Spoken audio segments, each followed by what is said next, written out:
I used to believe the cruelest goodbye was spoken out loud, until I saw a woman leave without asking anyone to stop her. Rain poured across the marble entrance of the Romano estate as luxury cars lined the circular driveway beneath shimmering lights. Inside, the annual Romano Foundation Gala sparkled with elegance. Crystal chandeliers illuminated the ballroom while business leaders, celebrities, and influential families celebrated another record-breaking year for Ethan Romano, the man the media admired for his power and feared for his influence. Standing beside him was Olivia Carter, dressed in a breathtaking silver evening gown, smiling confidently as cameras flashed without pause. Every headline the next morning would describe them as the city's newest power couple. No one noticed the woman standing quietly near the grand staircase. Claire Romano rested one trembling hand against her pregnant stomach beneath a simple navy maternity dress. At 7 months pregnant, she had spent the afternoon decorating the nursery with tiny blue stars because Ethan had once promised they would finish it together after the gala. Instead, she watched from a distance as her husband slipped an expensive diamond bracelet onto another woman's wrist before raising a champagne glass to a room filled with applause. Claire had not come downstairs to create a scene. She had only hoped Ethan would see her standing there and remember the family waiting upstairs. For one brief second, their eyes met across the crowded ballroom. Ethan hesitated, but Olivia gently slipped her hand around his arm and whispered something that made him smile politely toward the guests again. The applause grew louder, drowning out every quiet hope Claire had carried for months. She slowly lowered her eyes. Inside her purse rested a folded ultrasound photograph taken only 3 days earlier. The doctor had smiled while pointing toward the tiny heartbeat on the screen. "Your son is healthy," she had said.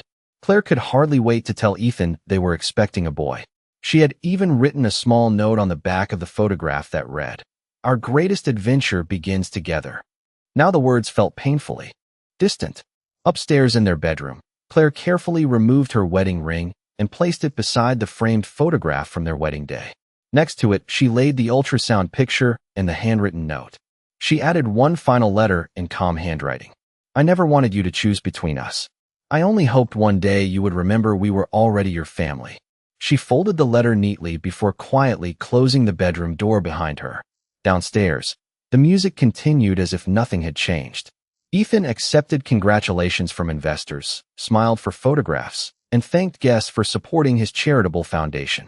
Olivia remained close beside him, delighted by the attention surrounding them both. Hours passed before Ethan finally glanced toward the staircase, expecting Claire to have joined the celebration by then. She was nowhere to be seen. He assumed she had gone to sleep early after another exhausting day of pregnancy and returned to greeting guests. Outside, the rain had become heavier. Claire stepped into the cold night, carrying only one small suitcase. She did not look back at the enormous mansion.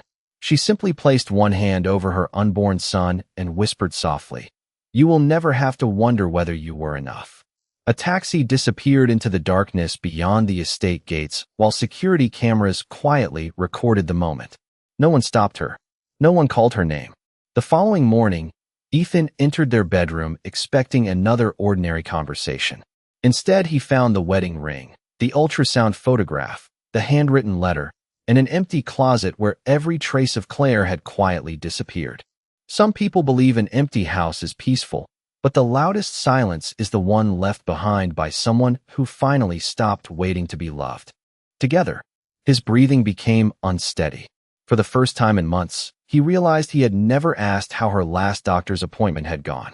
He had never asked whether she was sleeping well, whether the baby was healthy, or whether she needed anything at all. He unfolded the letter beside the photograph and read every word twice before quietly lowering himself into the chair beside the empty bed.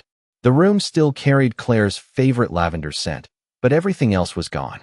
Her books had disappeared from the shelves. Her maternity clothes no longer hung inside the closet. Even the small knitted baby blanket she had been making every evening had vanished. Downstairs, breakfast had already been prepared by the household staff. Olivia entered the dining room wearing one of Claire's silk robes, smiling comfortably as though she already belonged inside the mansion. "Good morning," she said warmly. "I asked the staff to prepare your favorite coffee." Ethan looked at her without answering. His thoughts remained upstairs beside the empty bedroom. Olivia sat across from him and casually glanced at the morning newspaper. The front page displayed photographs from the previous night's gala beneath a glowing headline celebrating Ethan and Olivia's public appearance together. She smiled with satisfaction before noticing that Ethan had not touched his breakfast. "Is something wrong?" she asked gently. Ethan placed Claire's folded letter onto the table without speaking. Olivia read only the first few lines before quietly setting it aside. "She probably needs some time to calm down," she replied. "Pregnancy can be emotionally overwhelming." Ethan frowned slightly. She left her wedding ring. Olivia reached across the table and lightly touched his hand. Then perhaps she wanted to make a point. "Give her a few days. She will call." Ethan slowly withdrew his hand without realizing he had done so. Throughout the morning, he called Claire repeatedly. Every call went directly to voicemail. He contacted her closest friends. None of them had heard from her. He instructed his security team to review the estate cameras.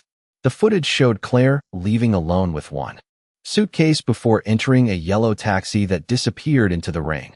The license plate could not be read clearly because of the storm. Hours later, Ethan entered the nursery for the first time in weeks. The walls had been painted a soft blue.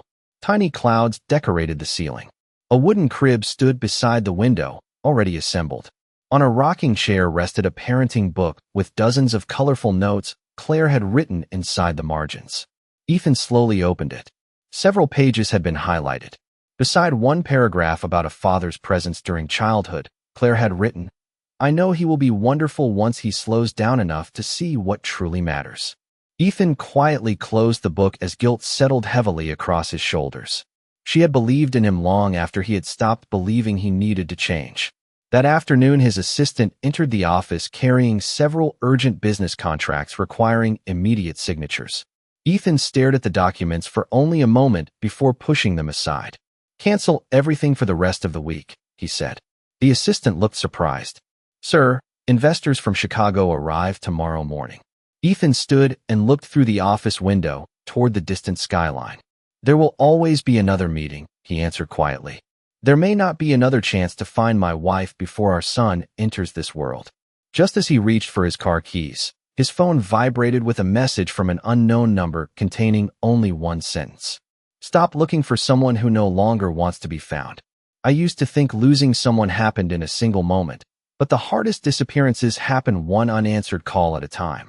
Ethan drove across New York from sunrise until well after dark, carrying Claire's letter in the inside pocket of his jacket as though it were the only map he had left. His first stop was the hospital where Claire had received every prenatal examination. The receptionist recognized her name immediately, but politely explained that patient privacy prevented her from sharing medical information. Ethan understood and thanked her before quietly asking only one question. "Did she seem safe the last time she was here?" The woman hesitated for a moment before answering. She smiled every time she talked about her baby. Ethan lowered his eyes because he realized she had smiled there while feeling completely alone at home. His next visit was to Claire's favorite neighborhood bookstore, where she often spent quiet afternoons reading parenting guides and children's stories. The elderly owner remembered her warmly. "She always bought one book for herself and one for the baby," he said with a gentle smile. She believed reading aloud before birth helped children recognize their parents' voices. Ethan thanked him, purchased the final parenting book Claire had reserved weeks earlier, and walked back into the cold afternoon carrying yet another reminder of the future he had neglected. Day after day, the search continued. He visited coffee shops, parks, churches, and every place Claire had once loved. Everywhere he went, people described the same woman. Kind, gentle, thoughtful, hopeful. Not one person believed she would abandon her child. Meanwhile, Olivia grew increasingly uncomfortable watching Ethan cancel business meetings and ignore social events. One evening, she entered his office carrying dinner, only to find maps spread across his desk alongside handwritten notes listing every lead he had collected. "You cannot keep doing this," she said softly. Claire made her choice. Ethan looked up from the notebook without anger. "No, I made mine first." Olivia fell silent. For the first time since moving into the mansion, she realized she no longer occupied the center of Ethan's attention. 2 weeks later, Ethan received an unexpected phone call from Emily Harper, Claire's closest friend since college. Emily had refused every previous request to meet, but now she agreed to see him at a quiet cafe overlooking the Hudson River. She arrived wearing a simple gray coat and carried a small envelope in her hands. She did not sit down immediately. Instead, she looked directly at Ethan and asked, "Do you know what Claire defended every single time someone criticized you?" Ethan slowly shook his head. Emily placed the envelope on the table. "She always said you were not a bad man. You were just a man who forgot where home was." Ethan closed his eyes briefly. Emily continued, her voice calm but unwavering. "She never hated you. She hated feeling invisible." She slid the envelope toward him before standing to leave. "She asked me to give you this only if you ever came looking for her yourself instead of sending employees." Ethan waited until Emily disappeared into the crowd before opening it. Inside, he found a letter written several weeks before Claire had left.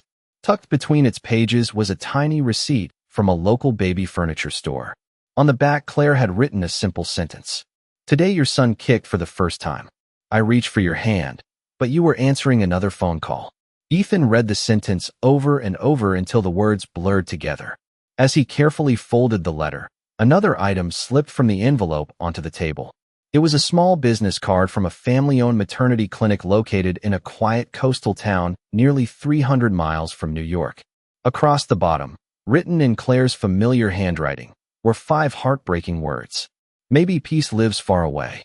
I once believed the truth would set everyone free, but sometimes the truth arrives carrying the unbearable weight of every mistake you can never erase." Ethan left New York before sunrise with Claire's handwritten note resting beside him on the passenger seat.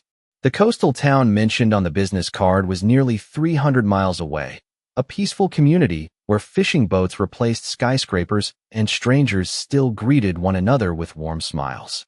It felt like a completely different world from the one Ethan had built around power and endless ambition. When he finally arrived at the small maternity clinic that afternoon, he introduced himself quietly to the receptionist and explained that he was searching for his wife. The elderly nurse behind the desk looked at him carefully before asking a simple question. "Are you here because she needs you, or because you finally need her?" Ethan lowered his eyes before answering honestly. "Both." The nurse disappeared into a back office for several minutes before, returning with a gentle expression. "She came here many months ago," she admitted. "She received excellent prenatal care, but she asked us to protect her privacy. She never wanted anyone to know where she had gone." Ethan nodded with understanding. "Was she safe?" The nurse smiled softly. "She was frightened when she arrived. She became stronger every week." Those words brought Ethan equal measures of relief and regret. Before leaving, the nurse handed him a folded brochure from a local community center. "She volunteered here before the baby was born," she said. "She wanted to help other young mothers who felt alone." Ethan thanked her sincerely and drove directly to the small brick building overlooking the harbor. Inside, photographs covered one wall, celebrating families who had received support from the center. Ethan slowly studied every picture until his heart stopped for a moment. In one photograph taken several months earlier, Claire stood among a group of smiling mothers, one hand resting protectively over her pregnant stomach. She looked peaceful. She also was not wearing her wedding ring. The volunteer coordinator noticed Ethan staring at the photograph. "She was one of the kindest women we have ever met," the coordinator said. "She never spoke badly about anyone." Ethan forced himself to ask the question that had haunted him for weeks. "Did she ever mention me?" The coordinator smiled sadly. "Only once."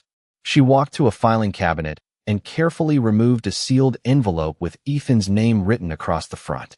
"She left this in case you ever found your way here." Ethan opened it with trembling hands. Inside was another handwritten letter. Claire explained that she had never left because she stopped loving him. She left because every day she watched him choose someone else while convincing herself tomorrow would be different. She wrote that their son deserved to grow up where love never had to compete for attention. At the bottom of the final page, she added one heartbreaking sentence. "If our child ever asks about his father, I want to tell him you were once a good man who lost his way, not a man who never loved us."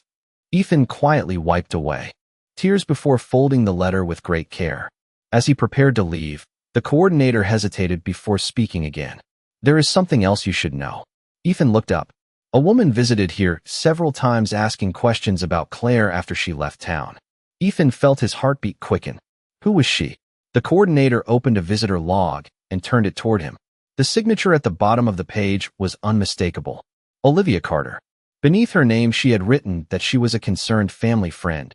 But according to the coordinator, she seemed far more interested in discovering where Claire planned to go next than in making sure she was safe. For the first time, Ethan realized Claire had not simply disappeared from his life. Someone had been quietly following the path she had taken. I have learned that children can grow without luxury, but they should never have to grow without knowing they were wanted. 3 years passed, and the trail Claire had left behind slowly faded into scattered memories and unanswered questions. Ethan never stopped searching, but he also stopped sending teams of investigators into every town she had visited. He finally understood that forcing his way back into her life would only repeat the same selfishness that had driven her away. Instead, he quietly supported the community center where she had volunteered, donated to maternity programs without attaching his name, and continued reading every letter she had left behind until he knew each sentence by heart. One crisp autumn afternoon, Ethan returned to the same coastal town, not because he expected to find Claire, but because he wanted to thank the people who had once protected her when he had failed to do so himself. After leaving the community center, he wandered toward a small park overlooking the harbor. Children laughed as colorful kites floated above the ocean breeze while parents watched from nearby benches. Ethan paused beside an old oak tree, taking in the peaceful scene he had almost forgotten people could enjoy. Then his attention shifted to a little boy chasing a bright blue kite across the grass. The child looked no older than 3 years old. His dark brown hair moved with the wind as he laughed freely, completely unaware that anyone was watching. The kite suddenly became tangled beneath a wooden bench. Ethan instinctively walked over, knelt down, and gently freed the string before handing it back with a warm smile. "There you go, buddy." The little boy accepted it politely. "Thank you, sir." Ethan noticed something strangely familiar in the child's bright blue eyes. They looked exactly like the eyes staring back at him every morning in the bathroom mirror. Before he could say another word, the little boy grinned and proudly announced, "My mommy says I can fix almost anything by myself now." Ethan smiled. "She sounds very proud of you." The boy nodded enthusiastically. "She always says brave people ask for help when they need it." The sentence echoed inside Ethan's heart because it sounded exactly like something Claire would say. Just then the child looked toward the nearby playground and shouted happily, "Mom!" Ethan instinctively turned. Across the park, a woman stepped out from behind a row of maple trees carrying a small paper bag from a neighborhood bakery. She wore a simple cream sweater and blue jeans, her light brown hair moving gently in the breeze. For one impossible second, Ethan thought it was Claire. He took a step forward before realizing it was another young mother with a similar smile. She waved to the little boy, who immediately ran toward her with the blue kite trailing behind him. Ethan stood silently, feeling both relief and disappointment settle over him at the same time. As he prepared to leave, the elderly groundskeeper sweeping nearby looked toward the little family and then back at Ethan. "Cute boy, is he not?" Ethan nodded. "He reminds me of someone." The groundskeeper smiled knowingly. "Funny thing is, there is another little fellow around here who looks almost exactly like him. Same blue eyes. Same smile. He comes every Saturday with his mother." Ethan felt every thought inside his mind come to a sudden stop. "Every Saturday?" The man nodded casually. "Yes. They usually arrive around 10 in the morning after visiting the farmer's market. Nice young woman. Keeps mostly to herself. The little boy is named Noah." Ethan slowly looked at his watch. It was Friday afternoon. Tomorrow morning was less than 20 hours away, and for the first time since Claire disappeared, hope quietly returned without making a single promise. I once believed fate announced itself with thunder, but sometimes it arrived quietly on an ordinary Saturday morning carrying nothing more than a paper bag of fresh bread and a little boy's laughter. Ethan returned to Harbor Park before the sun had fully risen. He parked several blocks away, unwilling to frighten anyone by arriving with security vehicles or assistance. Dressed in a simple navy sweater and jeans instead of his usual tailored suit, he carried only a small cup of coffee and sat on an empty bench overlooking the playground. He had no plan beyond waiting. If Claire truly came here, he wanted their first meeting after 3 years to happen naturally, not through pressure or surprise. At exactly 10 o'clock, a familiar silver station wagon slowly entered the nearby parking lot. Ethan's heart began pounding. Claire stepped out first. Time had changed her in gentle ways. She looked stronger now, calmer, her face carrying quiet confidence instead of uncertainty. She wore a simple cream cardigan, comfortable jeans, and her hair rested loosely on her shoulders as the ocean breeze moved softly around her. She walked to the passenger side and opened the rear door. A little boy jumped down carrying a small wooden airplane painted blue and white. "Slow down, Noah," Claire called with a warm laugh. "The market will still be there after we feed the ducks." Noah smiled brightly before running toward the pond. Ethan remained seated, unable to move. Every feature of the child seemed painfully familiar. The shape of his smile, the determined way he walked, even the slight crease that appeared between his eyebrows while concentrating reminded Ethan of family photographs from his own childhood. Claire noticed Ethan only after Noah had reached the water's edge. Her footsteps stopped instantly. For several long seconds, neither of them spoke.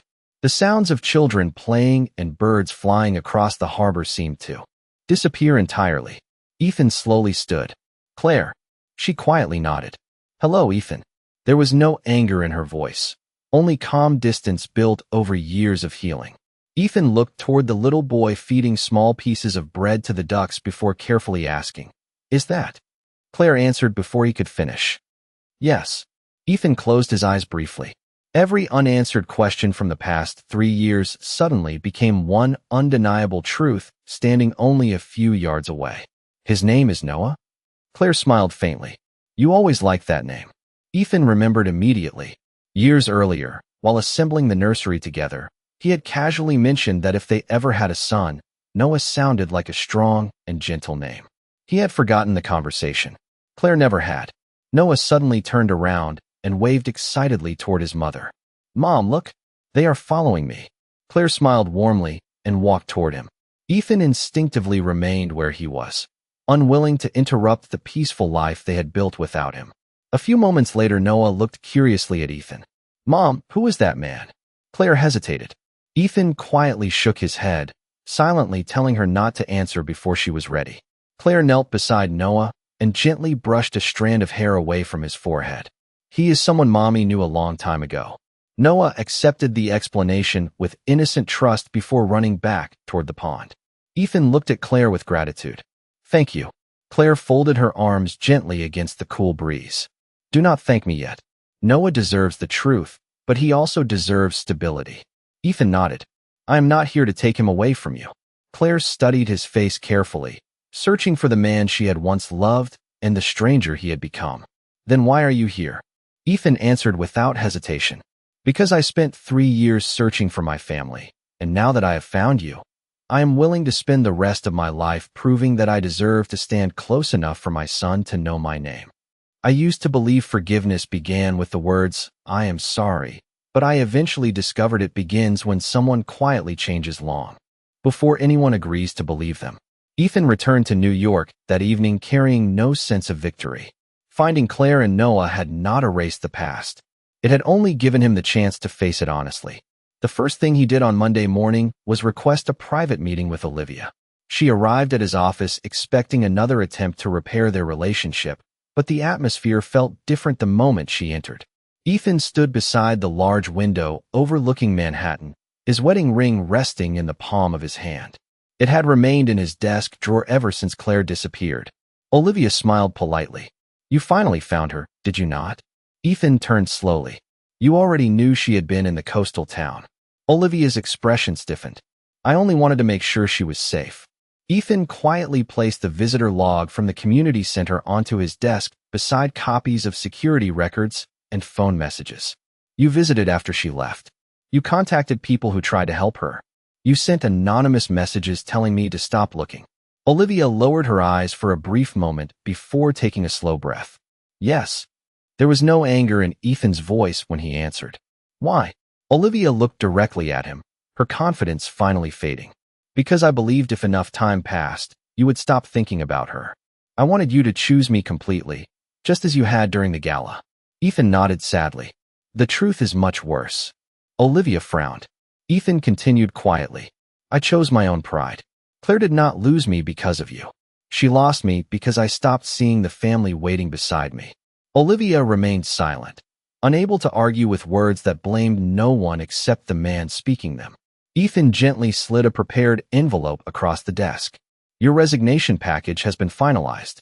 Every financial obligation will be honored fairly, but our professional and personal relationship ends today.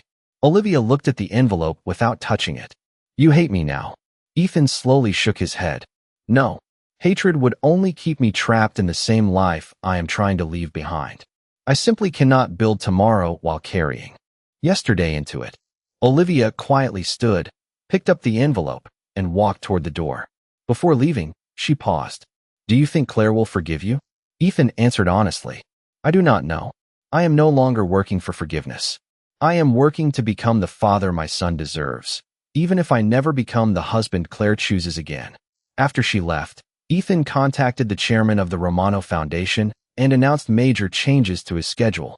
He stepped away from several executive responsibilities, promoted trusted leaders to oversee daily operations, and established a permanent family leave program for every employee. During the board meeting, he explained only one reason. No career should require someone to miss the moments they can never repeat. That Friday, he quietly returned to the coastal town carrying nothing except a children's picture book about the ocean and a small wooden toolbox he had built himself after remembering Noah's love for fixing things. He did not knock on Claire's door. Instead, he left the gifts on the front porch with a handwritten note. These are for Noah. No expectations. No pressure. Only gratitude that he exists. As Ethan walked back toward his car, the front door opened softly behind him. Noah stepped onto the porch holding the wooden airplane from the park. The little boy smiled brightly and called across the yard, Mr. Ethan. Ethan turned and smiled back.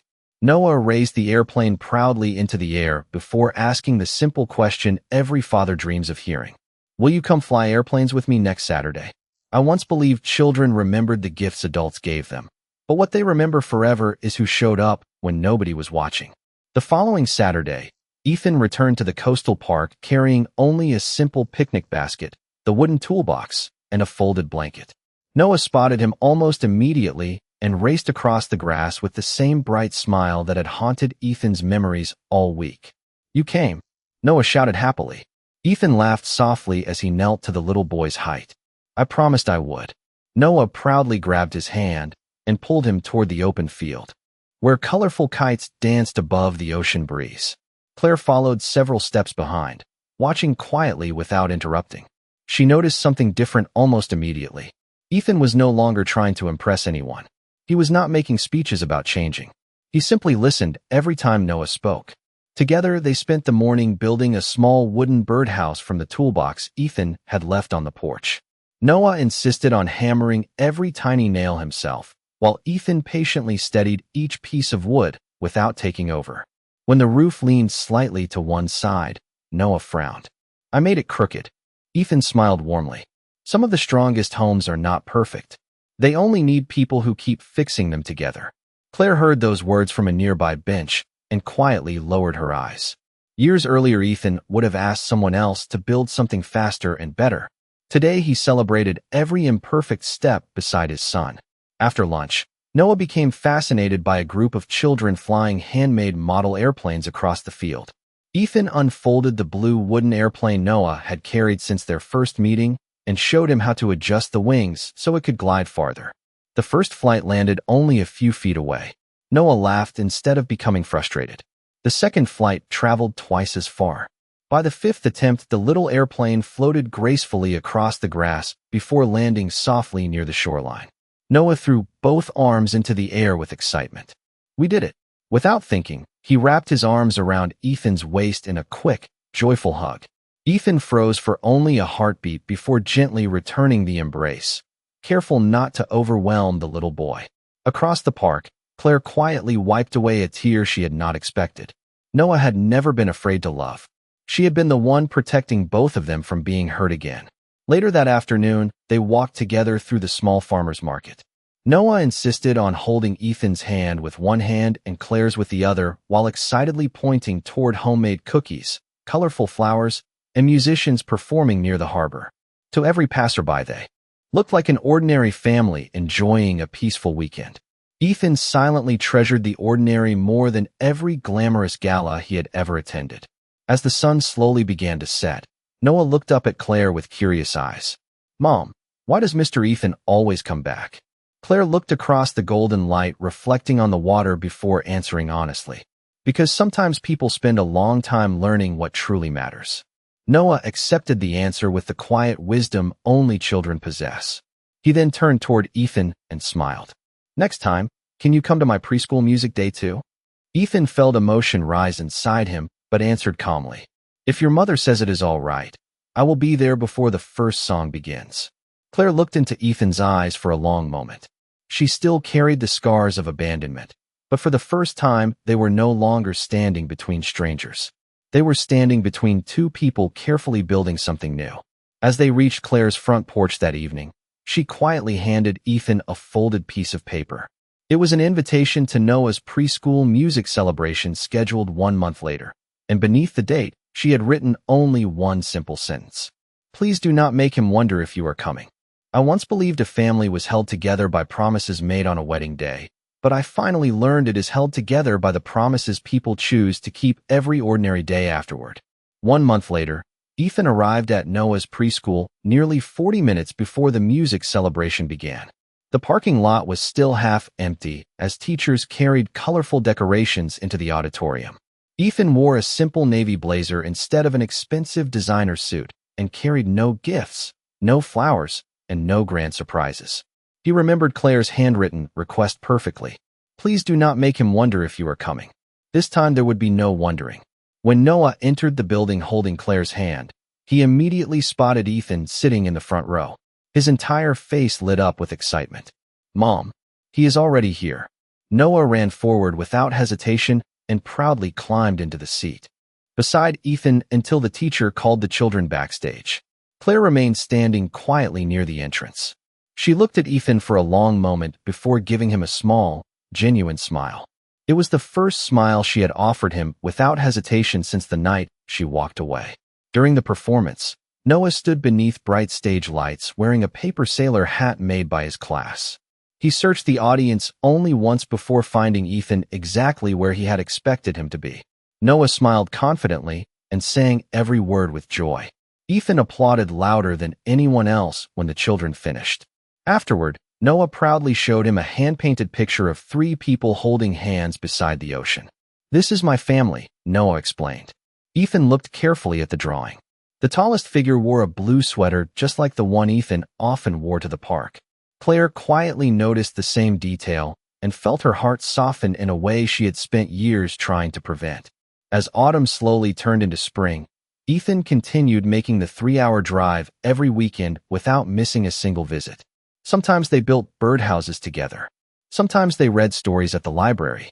Sometimes they simply walked along the shoreline collecting smooth seashells while Noah filled the silence with endless questions about airplanes, stars, and the future.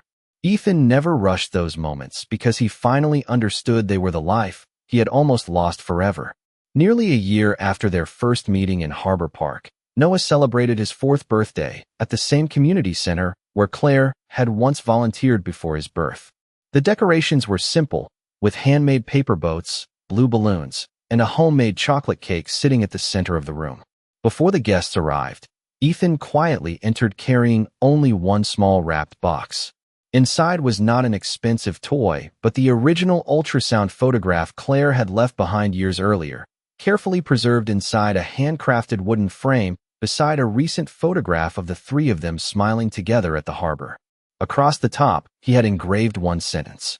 "The adventure finally began." Claire looked at the frame with tears quietly filling her eyes. Ethan spoke softly. "I cannot give you back the years I wasted. I cannot erase the nights you faced alone. But I will spend every tomorrow proving that neither of you will ever face another one without me." Claire stepped closer and gently took his hand. "I never needed a perfect man," she whispered. "I only needed the man who finally remembered where home was." Noah looked up at both of them with a wide smile before slipping his small hands into theirs. "Can we blow out the candles together?" he asked happily. They gathered around the cake as family and friends began singing happy birthday. This time, Ethan was already standing beside his son before the candles were lit. Together, they leaned forward and blew them out at the very same moment. As warm applause filled the room, Ethan realized that power had once built him an empire, but love, responsibility, and simply showing up had finally given him the only family he had ever truly wanted.